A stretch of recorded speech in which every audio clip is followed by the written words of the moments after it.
Good day, everybody. Welcome back to the Deal Scout. Now, if you're tuning into this episode, you might have seen the 7-minute story, the 7-minute Deal Scout story with Leanne. And now we're coming back to kind of go through more in detail her journey as deal maker, her and her family, and what they're doing in a global acquisition group, right? They're going around the whole world looking for really cool deals. So I wanted to share their story because I think it's important. We've interviewed her husband multiple times, but I think it's time to get the real brains of the operation and hear from Leanne. Welcome to the show, Leanne. Thank you. Thanks. Yeah. Thanks, Sean. Okay, so I'll take you back. I was born in Glasgow, raised by my mum and dad, and had a brother, and I felt I was pretty rich. But it was more rich in family, and we lived in government housing. My mum and dad worked hard, so we didn't really know we were poor. Because we lived well. We went on one summer holiday per year, but my mum and dad really worked hard. And my dad used to teach us, you have a job for life with the government or with a company that will look after you. And I left school at 16, no qualifications. I didn't go to university, but was very hungry, and I started working for a distribution company similar to my dad, with logistics, and I just loved the hustle and bustle of solving problems, earning my own money. And then I moved out at 17 and bought my own personal residential property. And I was just really independent and wanted to make good in my life and be successful, but I didn't know what that meant. So for years, I worked my way up the corporate ladder, always getting promotion, but always working for different companies, big food chains. My father used to say to me, Leanne, you'll become unemployable soon because people will be asking, why do you keep leaving these really good jobs? Yeah. So anyway, I eventually started working in a company where I met my husband, Graeme, and that was in 2005. And we clicked immediately, and he bought me Rich Woman by Kim Kiyosaki. Yeah. And I was like, this, and then I read Rich Dad, Poor Dad, etc. So then the light switch went on for me. What I had learned at school and growing up was completely different to what this book was telling me. So I had to quickly unlearn and learn the principles of, what Rich Dad was teaching us. Graeme had been studying the market for the property market or the real estate market for a few years before he met me. And we just, as I say, we really clicked, and we're really go get people that, will take the challenge, we'll take the step, we'll just do it, and we'll study, we'll educate ourselves, but then we'll take the leap of faith and we'll go for it. And, if it doesn't work out, then we reevaluate and we start again. Yeah. So we're very similar in that respect. We both quit our jobs in the same day in 2007. Oh, man. I was pregnant with our son, who's now 16. And we had just bought a huge house. So if there wasn't a time to quit our jobs and take that leap of faith, that was it. Our parents thought we were absolutely crazy. Our friends thought we were crazy. But we knew that if we didn't start this journey together and stay on the same page, it wouldn't work for us. Yeah. I want to peel back for a second, go back to the, part of the story is, as you were growing up, you felt you were rich, right? You didn't see anything different. You had a family that loved each other.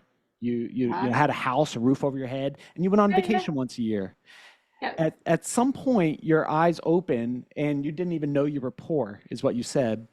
And then you started experiencing these different types of deals. So like your eyes became open. But in what way was that challenging or scary? Because you had to go against what you knew and what was safe in the past, job for life. Completely. Like my dad, I never had a credit card until I was 24. My dad used to say, if you can't afford it, you don't get it. But then when you when we read the Rich Dad's Poor Dad's book, it totally changes your context and your emotional bank account. It's not all about your financial bank account. It's about your emotional bank account also. What can you deal with? And as I said, I had to unlearn that there was a safe, secure job for life, which we know that's not the case. Yeah.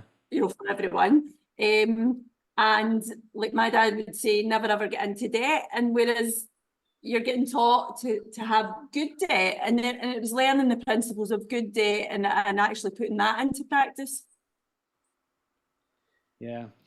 Yeah, that's so scary to unlearn something, because for me, I grew up swinging hammers on a construction site, digging ditches and swinging hammers.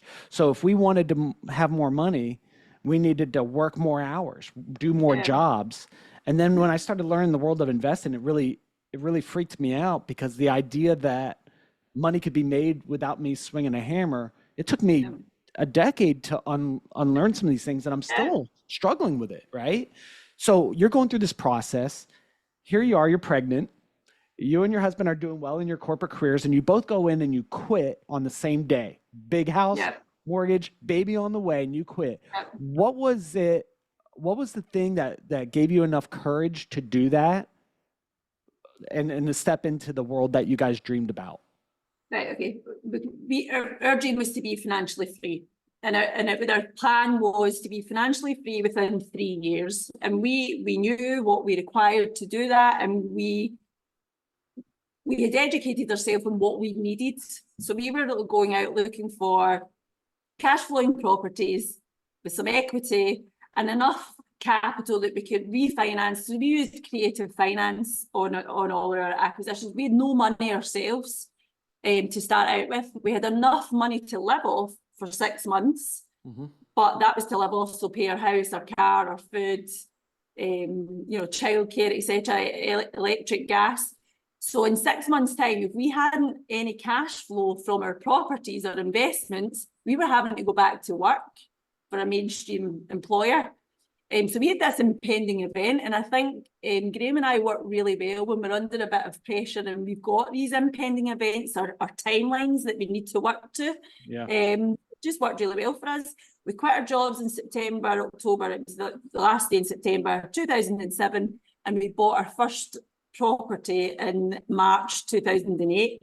We were really scared because we were having to start looking for work because our money was running out. But the way we structured the deal, you can't do it anymore.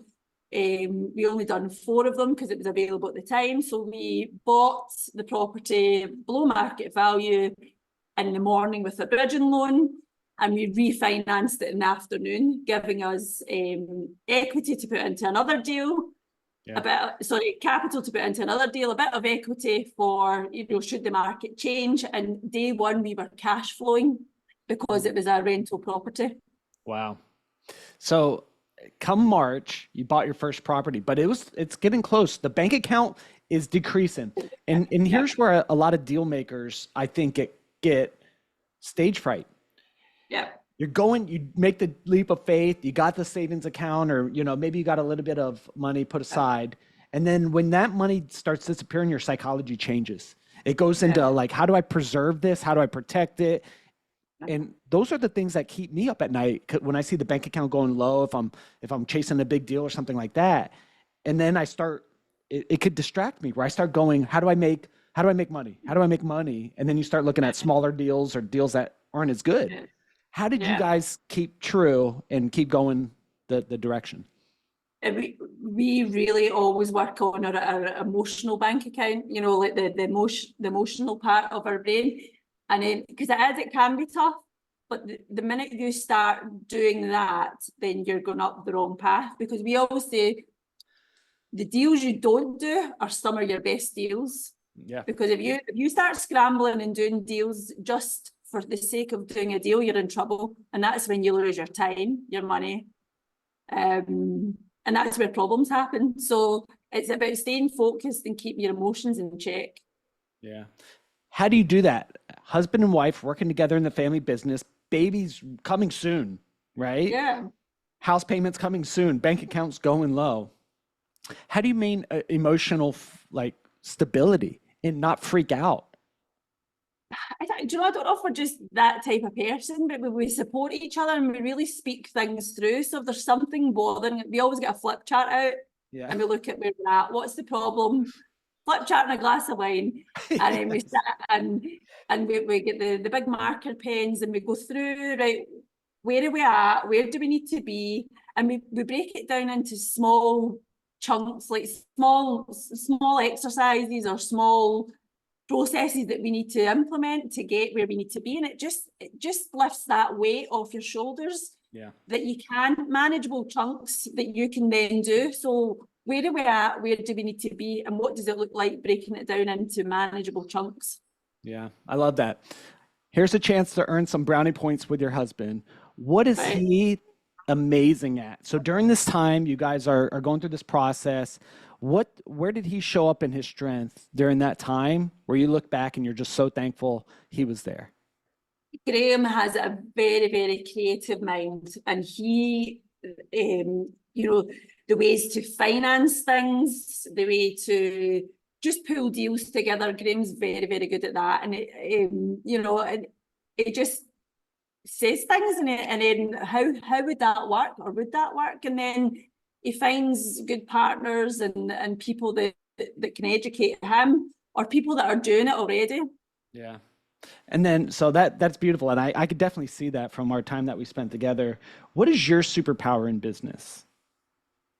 I love sourcing deals, Yeah. negotiating them, meeting the people and, kind of holding their hand through the process and then handing it across when it's ready to be financed.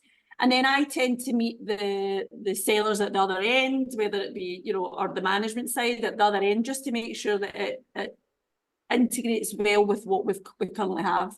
Yeah. When I talk, do I have a unique accent? Because I love your accent. You and Graeme, you guys talk so cool. Do I sound like, what do I sound like to you? Cool. Very cool. Very cool. All right. Sorry. Back to deals. So you're going through this process. You guys started, in properties, bought a cash flowing property, rolled a little bit of the cash flow into the next one and the next one. And now you guys have amassed a portfolio. At what Yeah. point did you go from real estate, residential and commercial to businesses? Because it's a different leap going into that world. Yeah. Well, we always look at fragmented markets, and I think for me, we've got businesses in building services, so they maintain buildings and government property and residential properties, etc. So for me, the link was there because I was forever using all these different contractors, different, surveyors, all the regulation that you're required to run your business. So I just felt that when you were managing your properties, you were needing these types of businesses. So that was the reason I liked it. And Graeme is the same. He's seen a huge opportunity to consolidate the different sectors within the sector, if you like. So like plumbers, joiners, it's so hard to get so many tradespeople on the one job at any one time. Yeah. So you were using these services. So you were familiar that you knew how much money you were handing over. Yeah. So you're like, And it was a lot of why not hand that more money to ourselves, right? Yeah. So what was the first business acquisition that you did? Oh God, there's been many, but quite a way back. I remember I just had my daughter, and so we had a huge portfolio of property, residential, commercial, student, and then we bought a soft play centre, which when my daughter's 13, so she was 2 days old when we went and done the deal. And again, we used creative finance to buy it. They had a loan, we took on the loan, so we never used any of our own money. Yeah. So it's funny, my parents were like, drop the baby off, she's 2 days old, and I was away doing business deals. Wow. So here you are, carrying a baby, doing deals, knocking on doors. What great memories, doing that and seeing the kids, because now you associate a deal with how old your kid was. Oh yeah, she was 2 days old when we did this deal, and he was, I was pregnant when we did this deal. So it's special to see that. Out of all the deals you've done, what is the most memorable deal you've ever done, and why? Oh God, there's loads, but if I go back to, so we first started buying property and it was like one single family home. Yeah. And then we were buying two, and then we were buying smaller portfolios. And I can remember meeting a lawyer I knew at a Christmas party. And he introduced me to someone and he says, "What do you do?" And I says, "I buy properties." And he says, "Oh, okay, I'm selling a portfolio." And it was 55 properties. And then I'm saying this was a way back, like 2010. And I said, "I'll come and see you on Monday." And I don't think he thought I would go, but I did. I turned up at his office on the Monday. And I can remember negotiating the deal and going back to Graeme and saying, "I've done this deal, you know." And I remember him saying, "It's not over until the fat lady sings." And I remember the date completed and I was like, "This fat lady's singing." So that was really good. That was brilliant. And then probably we bought a building services company throughout COVID. That was really tough. Graeme was climbing Mount Everest at the time. We were signing for the deal, and then COVID hit. So we were trying to sign for the deal, get him off the mountain, and get him back. And eventually went through at 11 o'clock. I can't remember, the 15th of March 2000 and what would that be, 21, 20. And but it was 11 p.m. at night, and we always celebrate wins. And I can remember Graeme saying, "Do you want to celebrate?" And I went, "No, not tonight." Celebrate tomorrow. Yeah. We were in lockdown, but what an amazing achievement. You know, all the things that we had to go up against, you know, through COVID. You were stuck in the house, Graeme was stuck up a mountain. We had to get him 2 helicopters off and then 2 or 3 flights back to the UK. So for it to finally go through later than we expected, but still to go through, all the hard work paid off. Yeah, Leanne, that's such a cool story. You read this book that changed your perspective. It's by Kim Kiyosaki, right? So you read this book and it changes your perspective. All right. So now your perspective has changed and you can never go back. You can never unsee. You can never go back and, you know, get a job for life, right? You're that part of you can never go back, right? I am now unemployable. My father was right. He was right. He was right. You know, but Kim wrote this book, and you know, Rich Dad Poor Dad came out, and a great series of books. That was one of the books that changed my life, and it really affected me in a positive way. If you could go back and, you know, reread it today, what do you think would challenge you today? Because that book was written 2008. So if you reread it today, I think maybe earlier than that, actually. Okay. So, what would challenge me today? Yeah, the same book. The same book. In what way? What do you mean? Like, what would I be struggling with? Yeah. What do you think if you picked up that book again, or if you were sitting with Kim and you were reading through that book and you go, "Oh man, I've come so far, but this part of the book is my next level of growth that I need to do personally." Do you know, I think that's really hard to say, because we've read the book loads of times, right? And I actually made my children read it in the summer holidays. Nice. And every time you read it, you get another lesson. Yeah. But we don't only just read that book. We have other mentors, and we have had other mentors that take us to the next level of, you know, where we want to be for the growth. But it's the mindset, it's the emotional bank account, it's are you prepared for the changes that you need to make? And there's things like, I could ramble on now, like, how do you cut out the noise? You know,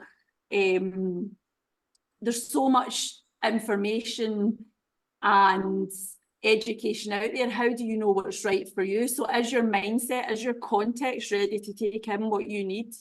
Yeah. I think the context, you know, are you looking like this, or are you looking like this?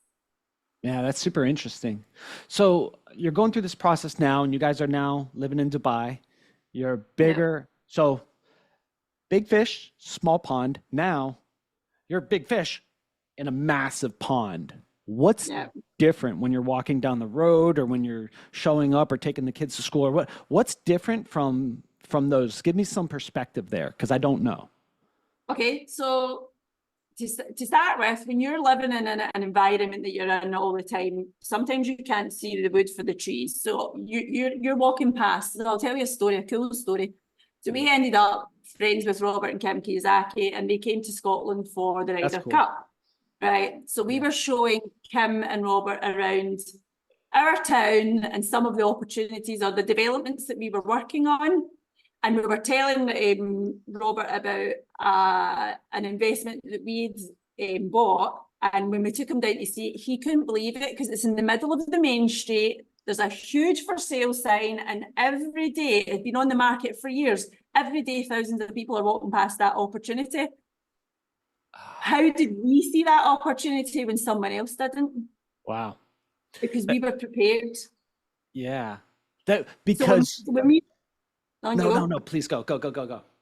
So when we're moving to, it's like almost like you've got blinkers on in your town. So we've moved to an environment where we can see more. We can see all over the world. You know, it doesn't just need to be that small city that we lived in. Yeah. That's so important, because you had to step out of your environment Comfort zone, yeah. to see bigger opportunities. Now, here's the hard part that I would have is you're leaving when you move from Scotland to Dubai. That's a big time zone gap, Yeah. distance. So Mhm. friends, family, comfort. You're stepping out Yeah. of that to go to this new level. You've got Mhm. kids, right? So you're pulling them out of their schools with their sport teams and all that stuff. Like, Yeah. how do you how do you approach that as a family unit to say, this is what's good for us as a family? Because those are some hard choices to make, right? Mhm. For I'll answer this for me. I remember my father working really, really hard, and he always get offered promotion, and it was to move countries, different locations. And my mum wouldn't go because she was so her mum's still alive, and you know, she wanted the whole family feel. And I felt a little bit that my mum held my dad back. So I always said I would never do that to my family, so that we would go and look at the opportunities that come. If it doesn't work out, you can always go home, You can always go you home. know. And I tell you, we see our friends and family more than, you know, they come and visit, and probably they make more effort that we're now living in the sunshine, and it's a different place to come. But being an entrepreneur is lonely because you work hard, you work long hours. A lot of people don't believe in what you believe in, and your worlds are completely different. And I know, like, my life's completely different to my friends. Yeah. And, you know, they sometimes question that you're traveling again or you're doing this again, but that's who I am and that's who I choose to be. So I don't think it's for the faint-hearted. If you want to stay with your family, stay there. But yeah, I think if it doesn't work out for you, you go back. Yeah. Um, It's beautiful. My daughter, I have three kids. My daughter's 10, and she's lived in uh, 10 different homes because we so, have moved to work with an investment group or to move here or move there. yeah, And, we did move back because at some point it didn't work. And the uh, beautiful thing, now that it's working really well, but like there was just such a great adventure to be had. And I look back and I wouldn't change it. Like we had a blast and we learned so much and we met people all over, the yeah, US, and it was beautiful, but it was scary. So when you talk about mindset, emotional bank account, being able to cut out the noise, being able to look at all the resources out there and going, what's right for me? I think that is so valuable. And what I didn't hear is a lot about the technicalities of this contract or this or that. Like you could have talked about anything, but you prioritized the mind, the emotional bank account, the heart, the family unit, the strength. So I think that's really cool, and I'm thankful that you shared that with me.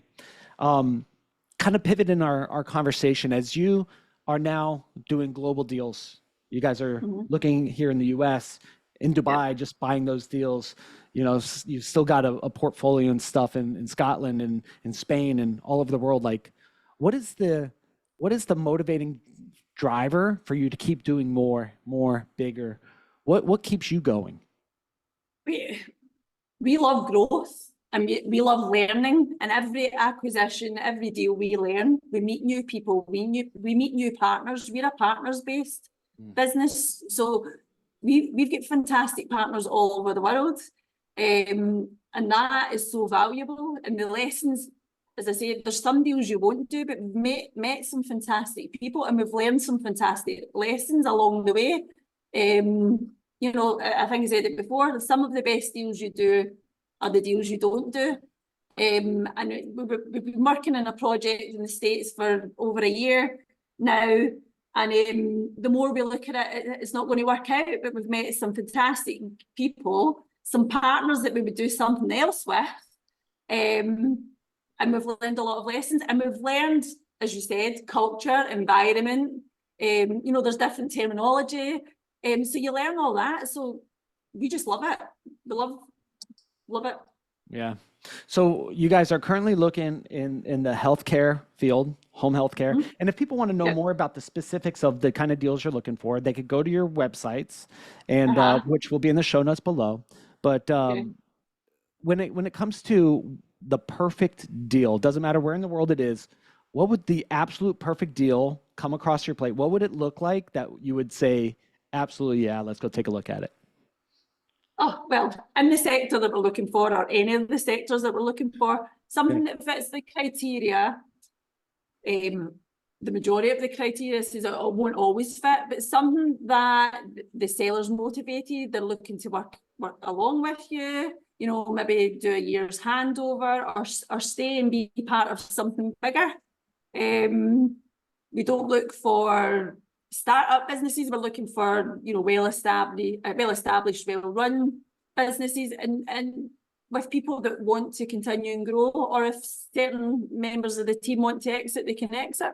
Yeah. Is there certain criteria in terms of employee size, EBITDA, top line? Yeah, that's what every sector is different. So you get, you know, if you contact us, that's on our website. So it's too hard to say, like, oh, we're looking for, you know, it would be, you know, anything 1 million above for a certain sector. It might be 10 million above for another sector. So the criteria is different per sector. Yeah, sounds good. So why don't you tell everybody where they could go to find out more about you and your company? Okay, so the carlinggroup.co.uk and Leanne.carling on LinkedIn. Yeah, very cool. Are there any questions that I should have asked you during this interview about you and your story that I screwed up and did not ask? Not that I can think of. All right, very good, very good. Well, I honor you and your family, and thank you so much for coming on the show and sharing it. For our audience out there, as always, reach out to our guests and say thanks for being on the show. Their contact information will be in the show notes below. And if you have a deal that would fit them or that you want to take a look at with them, reach out to them and maybe do a deal. That's the purpose and mission of the show. Put deals and deal makers together. I love you all, and we'll talk to you all on the next episode. Bye, everyone.